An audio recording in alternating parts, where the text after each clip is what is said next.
کیا طاقت تھی، کیا آواز تھی کہ ایسے اسود و احمر بھاگے ہوئے چلے آ رہے ہیں۔ وہ کڑکا تھا ایک بجلی کا، یا کہ صوت ہادی، عرب کی زمین جس نے ساری ہلا دی۔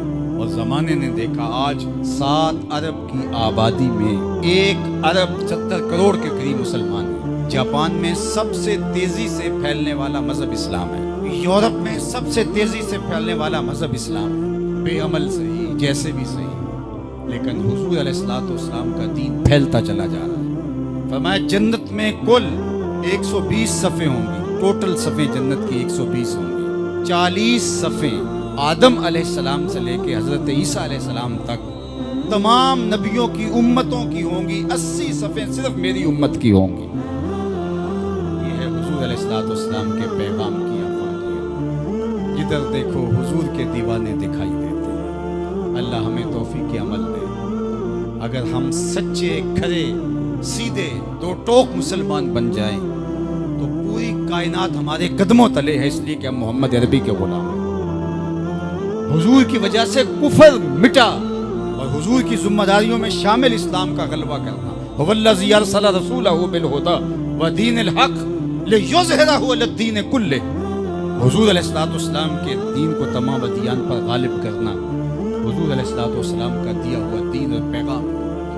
اور قرب قیامت میں اتنی دیر تک قیامت نہیں آئے گی جب تک پوری دنیا پر اسلام نہیں پھیل جائے گا۔ پوری دنیا پر اسلام نہیں پھیل جائے گا، شرق سے لے کر غرب تک، شمال سے لے کے جنوب تک، کائنات کی ایک چھت بھی ایسی نہیں ہوگی جہاں محمد عربی کے نام کا جھنڈا نہیں جھول رہا ہوگا، حضور کے نام کے پھریرے لہرا رہے ہیں۔ یہ اللہ کے محبوب کی عظمت ہے۔ کفر مٹ جائے گا اور ہر طرف اسلام کا بول بالا ہوگا۔ خلیفۃ المسلمین حضرت امام مہدی کی خلافت علی منہاج النبوہ قائم ہوگی، اسی طریقے پہ قائم ہوگی۔ حضرت عیسیٰ علیہ السلام کے انفاس کی مہک سے دجال پگھلتا چلا جائے گا، اور حضور کے دیوانے آگے بڑھ بڑھ کے اسلام کے جھنڈے گاڑتے چلے جائیں گے، اور پوری کائنات کے اندر پھریرے حضور کے ہوں گے۔ تو فرمایا انا الماہی، میں ماہی ہوں۔ اللہ اکبر۔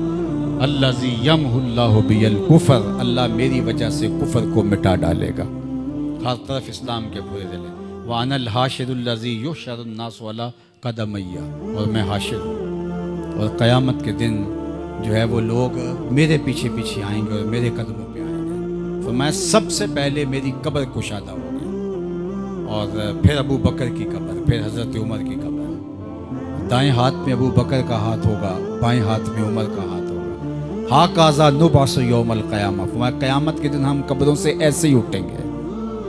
اللہ اکبر، کیا شان ہوگی، کیا عظمت ہوگی، کیا رفتوں کے پھریرے ہوں گے۔ اور پھر حضور حشر میں آئیں گے۔